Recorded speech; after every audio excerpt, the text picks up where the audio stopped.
behind. His head tucked into the upturned collar of his slicker, and his walking stick firmly in hand.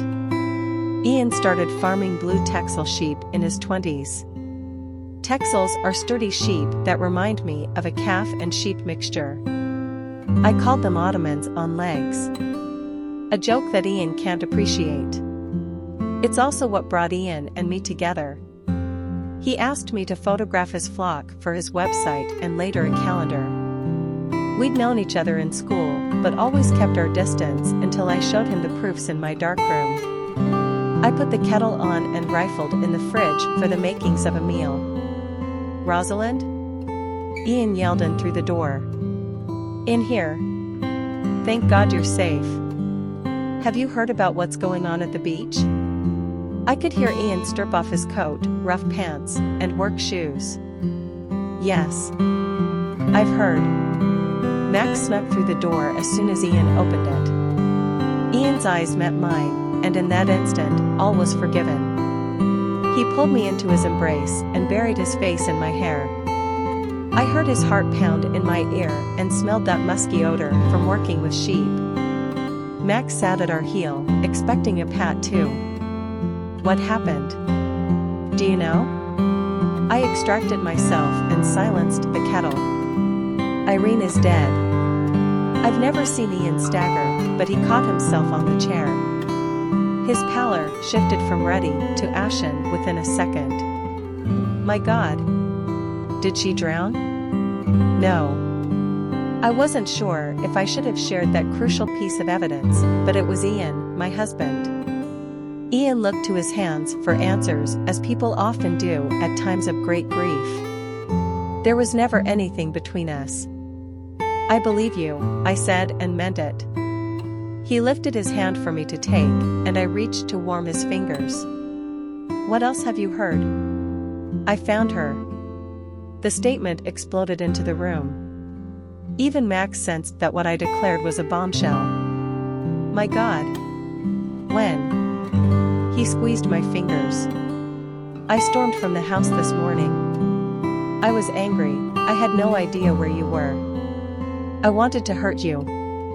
Tell me everything." At that moment, I remembered a detail I noticed on Irene while I was talking to the operator. She had a tattoo on the flat upper part of her collarbone. Initials etched into a heart. The tattoo's color was a vibrant shade of red and teal. The outline was crisp, as if it came off the assembly line yesterday, minus the swelling and inflammation. I couldn't sleep because I worried. I didn't need to say that it was about the affair I imagined. So, I stormed out, hoping you'd come home and find me gone. "Rosalind. You know, I love you. We might have our share of troubles, but all married couples do. If you must know, I'll repeat it. There was nothing between Irene and me, and I'm sorry. I shouldn't have run off either. It was the worst possible time, but I had to clear my head, and nothing I said to you got through. If sheep could talk, they'd tell you I was with them. I believe you. I found Irene on the beach. I called it in. Lyndon wants to talk to you." "Shit. Are you okay?" Finding a corpse can be unsettling. "I'm okay. I haven't had a moment to really process. My mind has been somersaulting through all possible scenarios. Irene didn't deserve to die like that. No one does." "How do you know she didn't drown?" Ian pulled me onto his lap. His fingers caressed my arm and played with my hair. It's during moments like these that I loved Ian the most. He was tender and kind-hearted, and we matched. Her throat was slit. "Jesus. You saw that?" "Yes. The murderer posed her body. Whoever did that to Irene posed her like a shrine. They cut her throat and draped a piece of dulse over the wound. I better call Lyndon. I don't want this on my shoulders." Ian lifted me off his lap and kissed me. I reached for my phone and dialed Lyndon. I left the kitchen so Ian could make his statement in private. Although I could hear Ian's voice, I couldn't hear the words. My gaze shifted from the scene of the crime toward the hut where Ian kept his sheep. There was only one way in and out, and sheep theft had become a problem in the country. Anyone would have to drive right past our cottage. In the distance, I saw the dark specks of sheep grazing on the solid green patch of land. To the west, the sky was clearing, and formed a blue-tinged and densely colored wall of clouds. My aunt loved this view. It was my escape hatch too. "Rosalind, you can come down now." "How'd it goes?" "Fine." "He said your boat is missing." "Yes. He mentioned that. But I doubt it has anything to do with Irene. Why would anyone use my boat to transport a body? It's unreliable. Whoever did might not know that." He asked if you were okay. "I am. Now that you're home. Look.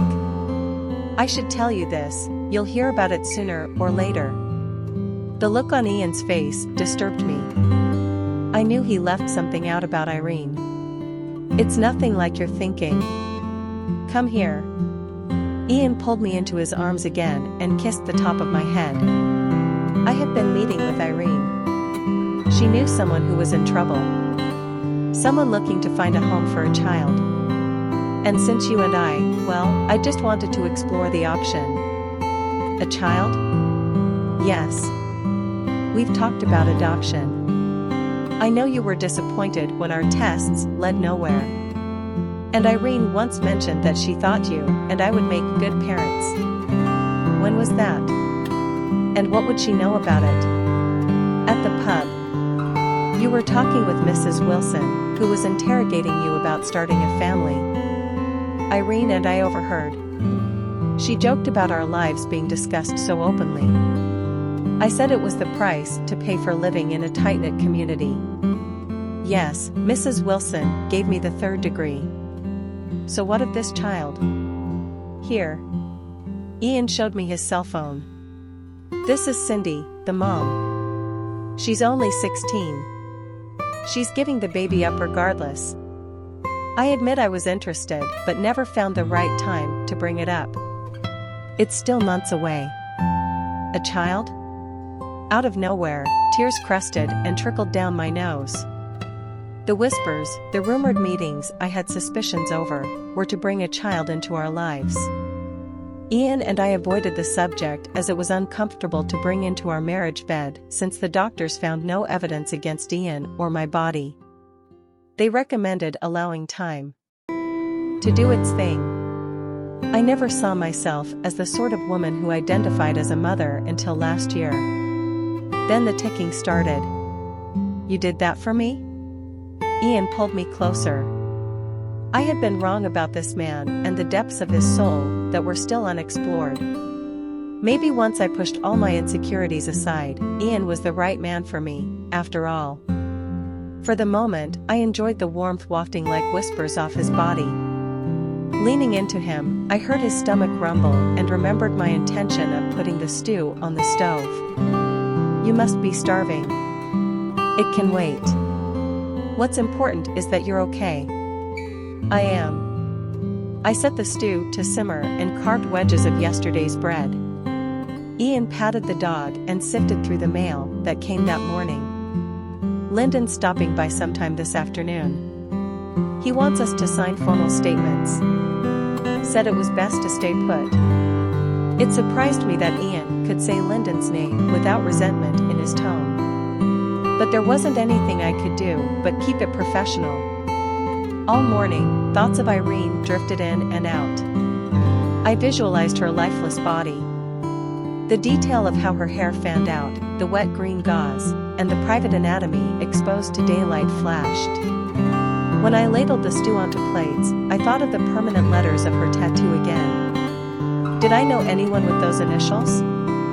And what would the coroner in the city make of them? Would Lyndon zero in on them as well?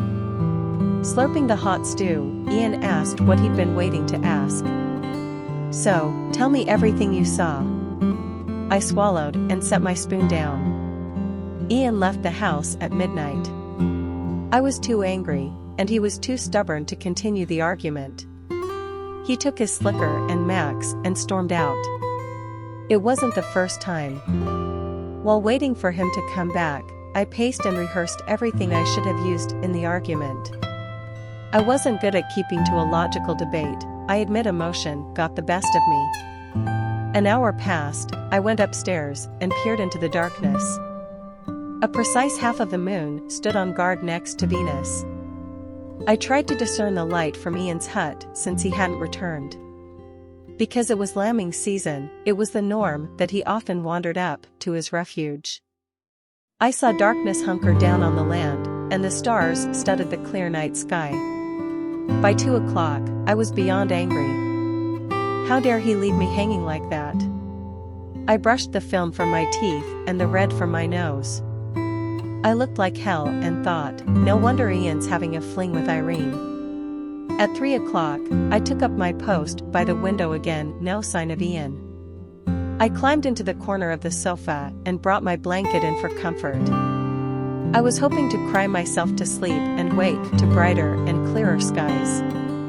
When I looked at the digital clock, it was 4 o'clock, and I imagined Ian holding Irene. I pictured him getting out of her bed, his shirt off, the ripples of his muscles shaping his arms and chest. At 5 o'clock, I boiled over and stormed out. I figured if Ian were coming home, it would be any minute now. I turned away from the hill and headed for the beach. Waiting for the dawn to light the horizon, I sat on the bench mounted in memory of Ben Ross and kept vigil. I was cold, but pride wouldn't allow me to come back. I wanted Ian to suffer and worry. I brought my knees up and sat shivering in the cold to keep warm. The rising sun captivates me, peering over the horizon's rim, about to light this half of the world.